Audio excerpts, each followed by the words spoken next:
வந்து உருவாக்கி எங்களை பாடமும் கற்றுக் கொடுத்து கேள்வியும் கேட்க வச்சு இன்னைக்கு நாங்கள் வந்து முதல்ல பார்க்கும்போது ஒரு சில ஆள் தான் எங்களுக்கு தெரிஞ்சு. இன்னைக்கு பார்க்குற போது நம்ம உண்மையிலேயே தீவிரவாதி தான் அந்த அரசாங்கத்துக்கு.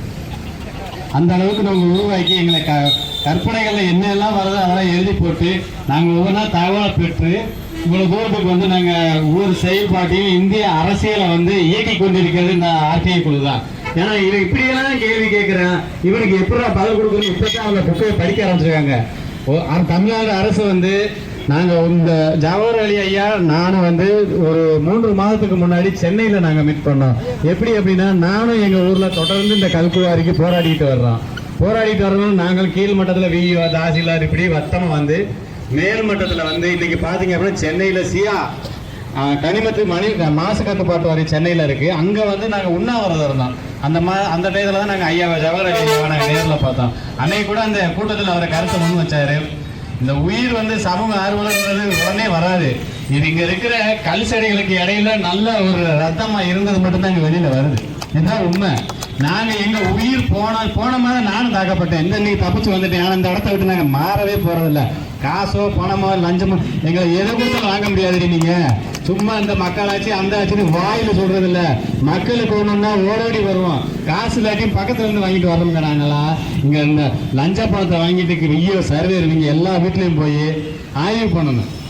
இன்கம் டேக்ஸ் ரைடு போகணும். இந்த புதுக்கோட்டை மாவட்டத்தில் கனிம வளத்துறை, நம்ம வருவாய்த்துறை, இந்த துறையில் இந்த டயத்தில் வேலை பார்த்த அனைத்து டிபார்ட்மெண்ட் எல்லா பகுதியிலும் போய் அந்த குறிப்பிட்ட நபரை வந்து ஆய்வு பண்ணி அவர் தெரிஞ்ச வருமானம் எவ்வளவு, அவர் வருமானத்துக்கு தகுந்த மாதிரி நம்மளுக்கு இப்போ இருப்பு இருக்கணும். அந்த மாதிரி ஆய்வு பண்ணணும். சும்மா சஸ்பெண்ட் பண்ணின்னு சொன்னால் இதெல்லாம் வந்து நடைமுறை கண்ணை கட்டுற வேலை.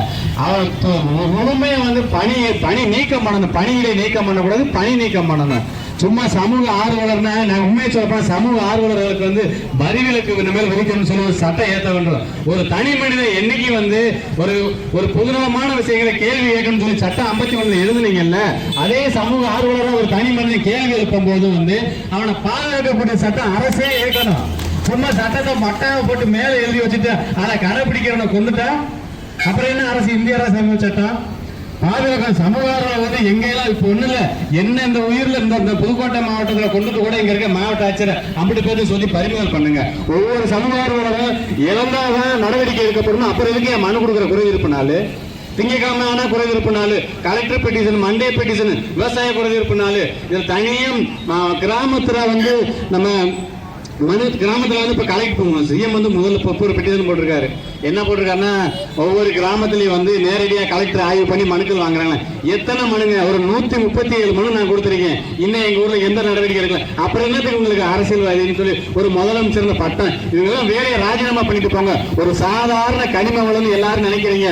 கனிமம் என்பது நம்ம நிக்கிற பூமி, காற்று, அது மாதிரி ஒவ்வொரு இயற்கையில நம்மளுக்கு கிடைக்கக்கூடியதை பறிக்க உன்னோட உயிர் வாழ்நாள் குறைஞ்சிட்டு இருக்கு.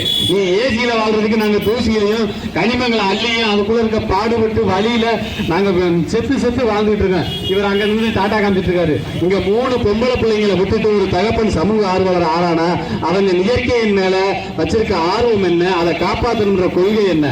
சும்மா அடுத்த 5 வருஷத்துல நம்ம எலெக்ஷன் வரணும், ஆட்சிக்கு வரணும்ன்றதே நோக்கமா வச்சுக்கிட்டு இங்க களவாணி பேர் நிறைய தெரிறாங்க. இதுதான் உண்மை. சும்மா நாங்க எதையும் மரத்துல பேச மாட்டாங்க. எங்களுக்கு உயிர் போய் திரும்ப வந்து உட்காந்துருக்கேன். நான் இந்த கனிம வளத்துறை அமைச்சர் இருக்காரு தயாநிதி, அவர்லாம் வந்து ஒவ்வொரு இடத்துலயும் வந்து பல்ல காமிச்சு சிரிச்சுக்கிட்டு இருக்காரு. இங்க இருக்கிற கனிமங்களை இந்த துறை மாற்றம் மோசா பண்ணிருக்க நம்மள. சும்மா கனிமங்களை எப்படி அள்ளுறதுன்னு மட்டும் தான் பிளான் பண்றாரு. இங்க இந்த கனிமங்கள் அள்ளிட்டு போறதுக்கு வாகனங்கள் வந்து இயக்குறாங்க.